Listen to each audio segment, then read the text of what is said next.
بسم اللہ الرحمن الرحیم۔ پیش خدمت ہے کہانی امرو اور اندھا دیو۔ امرو ان دنوں ملک چین میں آیا ہوا تھا۔ ملک چین کی شہزادی آسیہ نے اسے خصوصی پیغام دے کر بلایا تھا۔ شہزادی آسیہ نے امرو کو پیغام بھیجا تھا کہ وہ بہت بڑی مصیبت میں مبتلا ہے، اسے امرو کی مدد کی ضرورت ہے۔ شہزادی آسیہ نے یہ بھی کہا تھا کہ اگر امرو اس کی مدد کے لیے نہ آیا تو وہ اپنی مصیبت سے چھٹکارا پانے کے لیے خود کو ہلاک کر لے گی۔ شہزادی آسیہ کا یہ پیغام پڑھ کر امرو بے حد پریشان ہوا۔ اس نے سوچا کہ شہزادی آسیہ پر آخر ایسی کون سی مصیبت آن پڑی ہے جس کے لیے وہ اسے مدد کے لیے بلا رہی ہے، اور اس کے نہ آنے کی صورت میں وہ خود کو ہلاک کرنے کی دھمکی بھی دے رہی تھی۔ چنانچہ امرو نے سردار امیر حمزہ سے مل کر ان سے اجازت لی اور ملک چین جانے کے لیے نکل کھڑا ہوا۔ 2 دن اور 3 راتیں سفر کرنے کے بعد وہ ملک چین پہنچ گیا۔ شاہی مہمان خانے میں جا کر اس نے شہزادی آسیہ کو اپنی آمد کی اطلاع دی تو اسے فوراً شاہی مہمان خانے میں ٹھہرایا گیا اور شہزادی آسیہ کے حکم پر اس کی خوب آؤبگت کی گئی۔ دوسرے دن شہزادی آسیہ خود اس سے ملنے شاہی مہمان خانے میں آئی۔ شہزادی آسیہ نے سادہ لباس اوڑھ رکھا تھا اور اس نے منہ پر بھی سیاہ نقاب ڈال رکھا تھا۔ امرو شہزادی آسیہ سے پہلے بھی کئی بار مل چکا تھا۔ شہزادی آسیہ بے حد معصوم اور نہایت خوبصورت تھی۔ وہ جب بھی امرو کے سامنے آتی اس نے کبھی نقاب نہیں کیا تھا۔ اب اسے اپنے پاس نقاب میں آتا دیکھ کر امرو حیران ہو رہا تھا۔ امرو کے پوچھنے پر شہزادی آسیہ نے اسے اپنی مصیبت کے بارے میں بتایا۔ اس کی مصیبت جان کر امرو کا منہ کھلے کا کھلا رہ گیا۔ شہزادی آسیہ کا ایک کان، ناک، نچلا ہونٹ اور اس کے دونوں ہاتھوں کی انگلیاں غائب ہو چکی تھیں۔ ایسا لگ رہا تھا جیسے شہزادی آسیہ پیدائشی طور پر ایسی ہی ہو، مگر امرو چونکہ شہزادی آسیہ کو پہلے سے جانتا تھا، اسی لیے شہزادی آسیہ کو دیکھ کر امرو کو اپنی آنکھوں پر یقین نہیں آ رہا تھا کہ یہ وہی شہزادی آسیہ ہے جسے وہ جانتا ہے۔ شہزادی آسیہ کافی دیر روتی رہی۔ امرو کو اس کی حالت پر واقعی افسوس ہو رہا تھا۔ یہ سب کیسے ہو گیا شہزادی صاحبہ؟ میں پچھلے ماہ جب آپ سے ملا تھا تو سب کچھ ٹھیک تھا، پھر اب یہ سب اچانک؟ امرو نے حیران ہوتے ہوئے کہا۔ یہ سب ڈماگا دیو کا کیا درا ہے، شہزادی آسیہ نے روتے ہوئے کہا، اور امرو چونک پڑا۔ ڈماگا دیو؟ کون ڈماگا دیو؟ اور اس نے ایسا کیوں کیا ہے؟ امرو نے چونکتے ہوئے کہا۔ چند دن پہلے آدھی رات کے وقت جب میں اپنے کمرے میں گہری نیند سو رہی تھی تو اچانک میری آنکھ کھل گئی۔ مجھے یوں محسوس ہوا جیسے کسی نے مجھے باقاعدہ ہلا ہلا کر جگایا ہو۔ میں فوراً اٹھ کر بیٹھ گئی تھی، مگر کمرے میں کوئی نہیں تھا۔ میں مشعلوں کی روشنی میں حیرانی سے ادھر ادھر دیکھ رہی تھی کہ اچانک پلنگ کے کچھ فاصلے پر ایک جھماکا سا ہوا اور وہاں زمین پر ایک سیاہ دھواں سا پھیل گیا۔ دوسرے لمحے دھواں تیزی سے اوپر اٹھا اور پھر اچانک اس دھوئیں نے ایک بھیانک اور خطرناک دیو کا روپ دھار لیا۔ دیو کو دیکھ کر میرے منہ سے خوف کے مارے چیخ نکلنے ہی لگی تھی کہ اچانک دیو نے ہاتھ گھما کر میری طرف ایک انگلی چٹک دی۔ دوسرے لمحے مجھے یوں محسوس ہوا جیسے میرا جسم پتھر کی طرح سخت ہو گیا ہو۔ میری آواز بھی میرے حلق میں گھٹ کر رہ گئی تھی۔ دیو کا سر گنجا تھا، اس کے سر پر 2 لمبے اور نوکیلے سینگ بھی تھے۔ اس دیو نے صرف سیاہ رنگ کا جانگیا پہن رکھا تھا اور امرو اس دیو کی مونچھیں بے حد بڑی تھیں، جبکہ اس نے چھوٹی سی داڑھی رکھی ہوئی تھی۔ دیو کے دونوں کانوں میں سنہری بالیاں بھی تھیں۔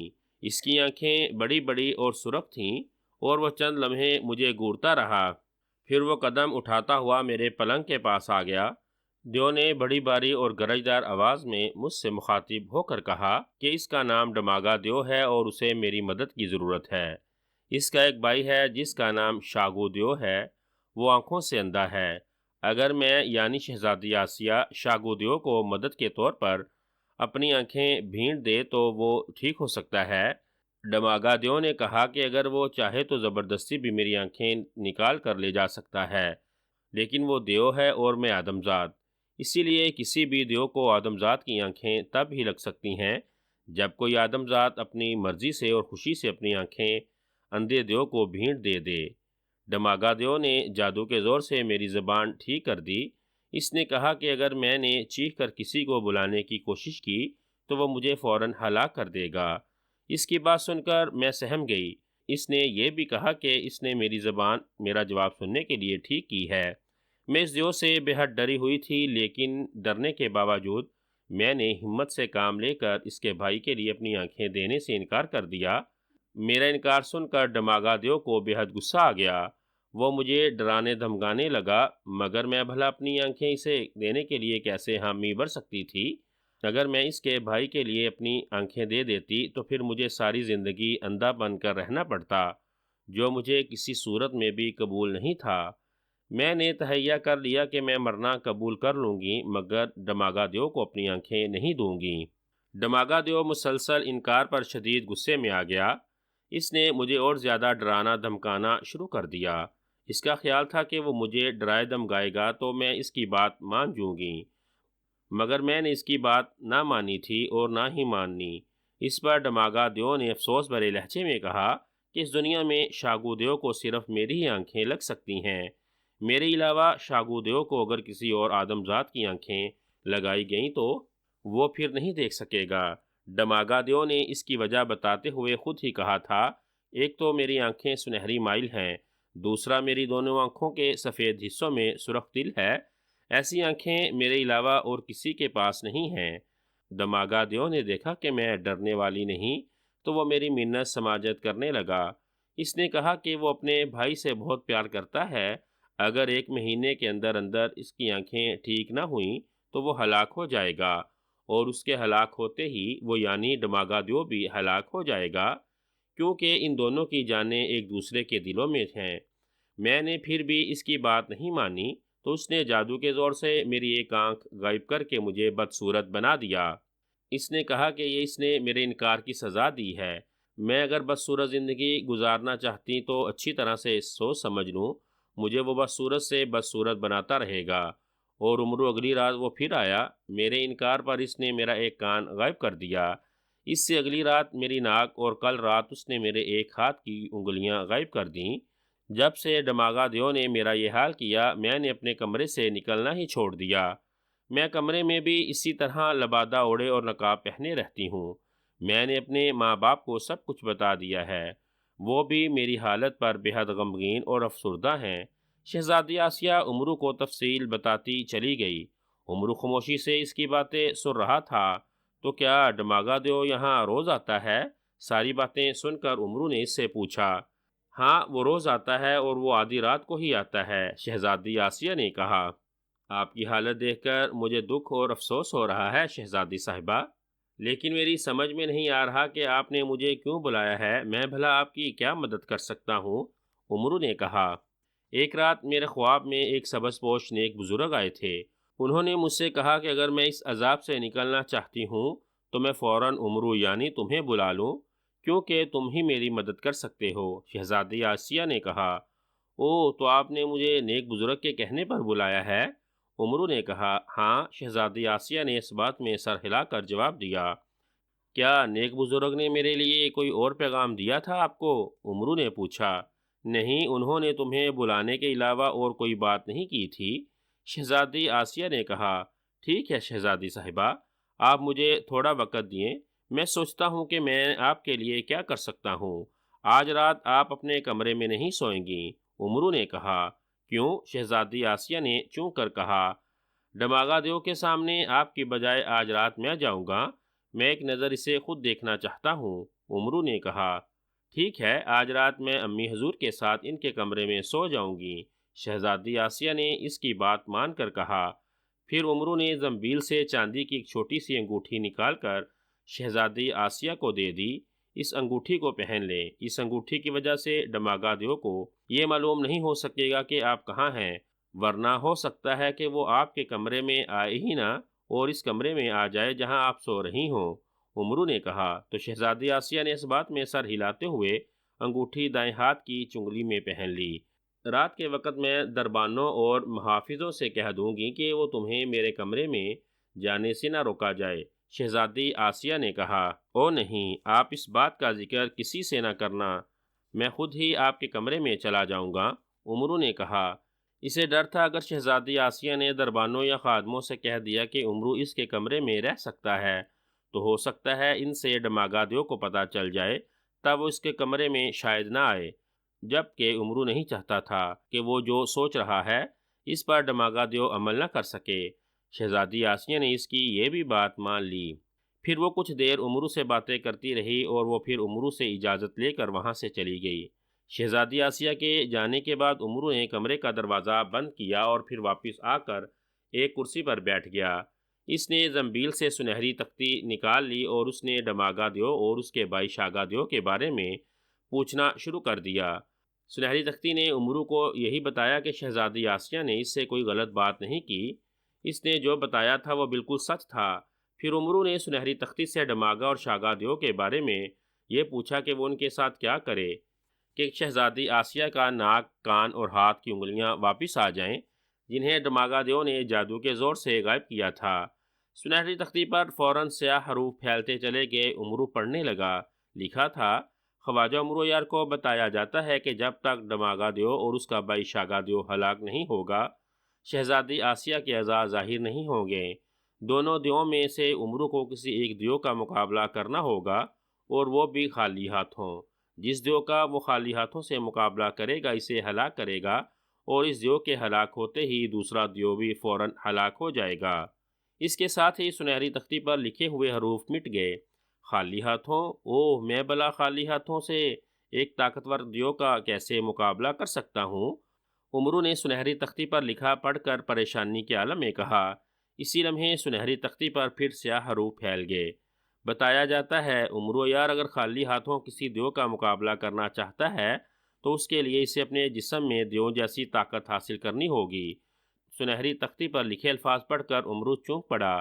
دیو کی طاقت؟ مطلب مجھے بھی دیو بننا پڑے گا، مگر کیسے؟ میں اپنے جسم میں دیو جیسی طاقت کیسے لا سکتا ہوں؟ عمرو نے حیرت بھرے لہجے میں پوچھا۔ فوراً تختی سے پہلے حروف مٹے اور ان کی جگہ نئے حروف پھیل گئے۔ عمرو کو بتایا جاتا ہے کہ دیو کی طاقت حاصل کرنے کے لیے دیو طاقت نامی ایک پھل جو صرف دیوستان میں پیدا ہوتا ہے، اسے کھانے کے بعد ہی عمرو دیو کی طاقت حاصل کر سکتا ہے، جس کے لیے ظاہر ہے عمرو کو دیوستان جانا پڑے گا، اور دیوستان جانے اور دیو طاقت پھل پہنچنے کے لیے عمرو زنبیل کی کراماتی چیزیں استعمال کر سکتا ہے۔ اس کے ساتھ ہی سنہری تختی پر لکھے الفاظ مٹ گئے۔ عمرو نے سنہری تختی سے اپنے مطلب کی چند مزید باتیں پوچھیں، جن کا سنہری تختی نے اسے جواب دیا تو اس نے اطمینان بھرے انداز میں سنہری تختی واپس زنبیل میں رکھ لی۔ عمرو نے پہلے یہ سوچا تھا کہ وہ شہزادی آسیہ کا روپ بدل کر اس کے کمرے میں چلا جائے گا۔ جب ڈماغا دیو وہاں آئے گا تو اسے جال الیاسی پھینک کر پکڑ لے گا اور پھر اس کی گردن پر تلوار حیدری رکھ کر اسے مجبور کر دے گا کہ وہ شہزادی آسیہ کے اعضاء اسے واپس کر دے جو اس نے غائب کر رکھے تھے۔ مگر سنہری تختی کی ہدایت سن کر اس نے اپنا یہ ارادہ بدل لیا۔ اب اسے سب سے پہلے دیوستان جانا تھا، جہاں سے وہ دیو طاقت پھل حاصل کر کھاتا تاکہ اس کے جسم میں دیو جیسی طاقت آ جاتی اور پھر وہ آسانی کے ساتھ ڈماغا دیو کا مقابلہ کر سکتا تھا۔ عمرو کچھ دیر سوچتا رہا، پھر اس نے زنبیل سے سرخ نگینے والی ایک انگوٹھی نکالی اور دائیں ہاتھ کی ایک انگلی میں پہن لی۔ پھر اس نے زنبیل سے سلیمانی چادر نکال کر کاندھوں پر ڈالی اور غائب ہو گیا۔ سرخ نگینے والی انگوٹھی، مجھے دیوستان اس جگہ پہنچا دو جہاں دیو کا مقدس طاقت پھل پیدا ہوتا ہے، عمرو نے سرخ نگینے والی انگوٹھی کی طرف دیکھتے ہوئے کہا۔ ساتھ ہی اس نے آنکھیں بند کر لیں۔ جیسے ہی اس نے آنکھیں بند کیں، اچانک اسے ایک زوردار جھٹکا لگا۔ اس کے پیروں کے نیچے سے یک لخت زمین غائب ہو گئی۔ وہ بری طرح لڑکھڑا گیا، مگر اس سے پہلے کہ وہ گر جاتا، اچانک اس کے پیروں کے نیچے ٹھوس زمین آ گئی اور وہ گرتے گرتے سنبھل گیا۔ ساتھ ہی اس نے تیز گراہٹوں اور بے شمار سانپوں کی پھنکاریں مارنے والی آوازیں سنائی دیں۔ یہ آوازیں سن کر عمرو نے فوراً آنکھیں کھول دیں اور پھر وہ خود کو ملک چین کے محل کے شاہی مہمان خانے کی جگہ ایک پہاڑی چوٹی پر دیکھ کر مسکرا دیا۔ پہاڑی کی چوٹی کا درمیانی حصہ سپاٹ اور دور تک ایک دائرے کی شکل میں پھیلا ہوا تھا۔ کناروں پر دائرے کی سی شکل کے بے شمار دیو کھڑے تھے۔ انہوں نے ایک دوسرے کے ہاتھ یوں تھام رکھے تھے جیسے انہوں نے پہاڑ کی چوٹی کو چاروں طرف سے گھیر رکھا تھا۔ چوٹی کے درمیان میں ایک برگد جیسا بڑا سا درخت تھا۔ اس درخت پر شاخوں کی جگہ بڑے بڑے سانپ لہرا رہے تھے۔ یوں لگ رہا تھا جیسے یہ سانپوں کا درخت ہو۔ درخت پر شاخیں بھی موجود تھیں، مگر ان کی تعداد بے حد کم تھیں۔ ان شاخوں پر سرخ رنگ کے اخروٹ جتنے بڑے پھل دکھائی دے رہے تھے۔ عمرو یار اس درخت سے کچھ فاصلے پر نمودار ہوا تھا۔ دیو کے منہ دوسری طرف تھے، وہ عمرو کو نہیں دیکھ سکتے تھے۔ ویسے بھی عمرو نے سلیمانی چادر اوڑھ رکھی تھی، اگر دیو اس کی طرف پلٹ بھی جاتے تو عمرو انہیں نظر نہیں آ سکتا تھا۔ عمرو کو ان دیووں سے تو کوئی خطرہ نہیں تھا، لیکن وہ سانپوں سے بڑے درخت کی جانب بڑی خوفناک نظروں سے دیکھ رہا تھا۔ سانپ پھن لہراتے، دو شاخہ زبانیں لہراتے نہایت خوفناک انداز میں پھنکارے مار رہے تھے، اور ان کی پھنکاروں میں اس قدر گرمی تھی کہ دور اور غائب ہونے کے باوجود عمرو شدید گرمی محسوس کر رہا تھا۔ وہ سوچنے لگا کہ دور سے یہ حال ہے تو اس درخت کے قریب جانے پر اس کا کیا حشر ہوگا۔ اس خیال سے ہی عمرو لرز رہا تھا۔ سنہری تختی نے عمرو کو اس درخت کے بارے میں بتا دیا تھا کہ طاقت پھل دیوں کے لیے بے حد مقدس ہونے کی حیثیت رکھتے ہیں، جن کی طاقت وہ اپنی جان سے بڑھ کر کرتے ہیں اور کسی کو اس طرف نہیں آنے دیتے۔ تو یہ تو عمرو کے سرخ نگینے والی انگوٹھی کا کمال تھا کہ وہ غائب ہو کر سیدھا اس پہاڑی کی چوٹی پر آ گیا تھا جس پر مقدس پھلوں کا درخت تھا، ورنہ شاید دیو اسے پہاڑی کے قریب ہی نہ آنے دیتے۔ اب عمرو کو دیوں سے زیادہ ان سانپوں سے خطرہ تھا جو ہزاروں کی تعداد میں شاخوں کی طرح درخت پر لہرا رہے تھے۔ عمرو چند لمحے سوچتا رہا کہ وہ اس درخت پر کیسے جائے اور طاقت پھل کیسے توڑ کر لائے، مگر ترکیب اس کی سمجھ میں نہیں آ رہی تھی۔ پھر اچانک اس کے ذہن میں کوندا سا لپکا اور اس کے ہونٹوں پر بے اختیار مسکراہٹ سی آ گئی۔ اس نے زنبیل سے سرخ رنگ کی ایک چھوٹی سی گیند نکال لی اور پھر اس نے گیند پوری قوت سے درخت کے تنے پر مار دی۔ گیند درخت کے تنے سے ٹکرائی، ایک دھماکہ ہوا اور درخت کے گرد سرخ دھواں سا پھیل کر اوپر اٹھنے لگا۔ دھماکے کی آواز سن کر کناروں پر کھڑے دیو چونک پڑے اور پلٹ کر درخت کی طرف دیکھنے لگے۔ جیسے ہی سرخ دھواں ختم ہوا، درخت پر کل بلاتے ہوئے سانپ بے ہوش ہو گئے اور جیسے بے جان ہو کر لٹکنے لگے۔ ارے یہ محافظ ناگوں کو کیا ہوا؟ یہ سرخ دھواں، ایک دیو نے حیرت بھرے لہجے میں کہا۔ انہیں اس طرف متوجہ پا کر عمرو مطمئن ہو گیا۔ درخت کے سانپ بے ہوش ہو گئے تھے۔ عمرو چپکے سے آگے بڑھا اور درخت کے نزدیک آ گیا، اور پھر وہ احتیاط سے درخت پر چڑھنے لگا۔ سانپ بالکل بے جان تھے۔ عمرو نے کچھ اوپر جا کر ایک سرخ پھل توڑا اور نیچے آ گیا۔ جیسے ہی وہ پھل توڑ کر نیچے آیا، اس کے کاندھوں پر سے سلیمانی چادر کھل گئی۔ جیسے ہی اس کی چادر کھلی، وہ ظاہر ہو گیا اور دیووں کی اس پر نظر پڑ گئی۔ آدمزاد، ایک دیو نے بری طرح سے چیختے ہوئے کہا۔ دوسرے لمحے تمام دیو بری طرح سے گرجتے ہوئے عمرو کی طرف بڑھے۔ سرخ نگینے والی انگوٹھی مجھے یہاں سے غائب کر دو، فوراً، عمرو نے بری طرح سے چیختے ہوئے کہا۔ دوسرے لمحے وہ اچانک وہاں سے غائب ہو گیا۔ اس کے غائب ہوتے ہی دیو جنہوں نے عمرو پر چھلانگیں لگائی تھیں، زوردار دھماکے سے درخت سے آ ٹکرائے اور درخت پر موجود پھل گرتے چلے گئے۔ ان پھلوں کو اس طرح گرتا دیکھ کر دیو کے رنگ اڑ گئے اور وہ پھر اپنے گنجے سروں پر ہاتھ مار مار کر زور زور سے رونے اور چیخنے لگے۔ ادھر عمرو یار وہاں سے غائب ہو کر ایک جنگل میں نمودار ہوا۔ جنگل میں آ کر اس نے سکون کا سانس لیا اور پھر اس نے طاقت پھل کھانا شروع کر دیے۔ پھل میٹھا اور خوشبودار تھا۔ یوں ہی پھل کا میٹھا اور خوشبودار رس اس کے حلق سے نیچے اترا۔ اس سے اپنے جسم میں توانائی سی بڑھتی ہوئی محسوس ہوئی۔ اسے یوں محسوس ہو رہا تھا جیسے اس کی ہڈیاں فولاد کی بنتی جا رہی ہوں اور جسم ٹھوس ہوتا جا رہا ہو۔ تھوڑی ہی دیر میں عمرو کو اپنے جسم میں واضح تبدیلی محسوس ہونے لگی۔ وہ سمجھ گیا کہ طاقت پھل کھاتے ہی اس کے جسم میں دیوں جیسی طاقت آ گئی ہے۔